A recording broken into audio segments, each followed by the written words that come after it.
என்னன்னு தெரியல, நான் ஜஸ்ட் கூகுள் பண்ணிக்கிறேன். பிகாஸ் இந்த மாதிரி நிறைய அட்வர்டைஸ்மெண்ட் சர்வீஸ் இருக்குது, எல்லாமே நம்மளால் ரிமெம்பர் பண்ணிக்க முடியாது. ஓகேவா, நான் இது என்னன்னு சொல்லிட்டு ஜஸ்ட் கூகுள் பண்ணுறேன்.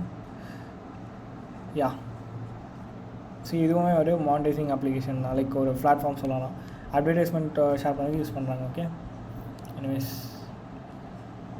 ஸோ இவங்க இதுவுமே யூஸ் பண்ணாங்க. ஆப் லெவன் ப்ளஸ் இன்னொன்றும் யூஸ் பண்ணாங்க. ஸோ ஒரு அப்ளிகேஷனில் ஒன்று இருந்தாலே போதும், 2-3 யாரும் யூஸ் பண்ண மாட்டாங்க. நீங்கள் ப்ளே ஸ்டோரில் இருக்க அப்ளிகேஷனை பார்த்தாலே AdMob தவிர மோஸ்ட்டாக நிறைய இருக்காது. அப்படியே யூஸ் பண்ணியிருந்தாலும் ஒன்று தான் இருக்கும். இங்கே நமக்கு வந்து 2 சர்வீஸ் வந்து இன்டெகிரேட் பண்ணியிருக்காங்க.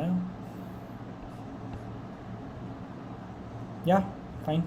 ஸோ இதில் மல்டிபிள் ஆட்ஸ் வரும் and these are the informations அவங்க எடுக்கிறாங்க. ஸோ இதுதான் வே ஒரு ஆண்ட்ராய்ட் மேலர் வந்து நம்ம ரிவர்ஸ் பண்ணுறதுக்கு. ஓகேவா, ஸோ இந்த மெத்தட் தான் வந்து நம்ம யூஸ் பண்ணுவோம். எங்கே போனாலுமே இதுதான் மேக்ஸிமம் யூஸ் பண்ணுவாங்க. Okay, fine.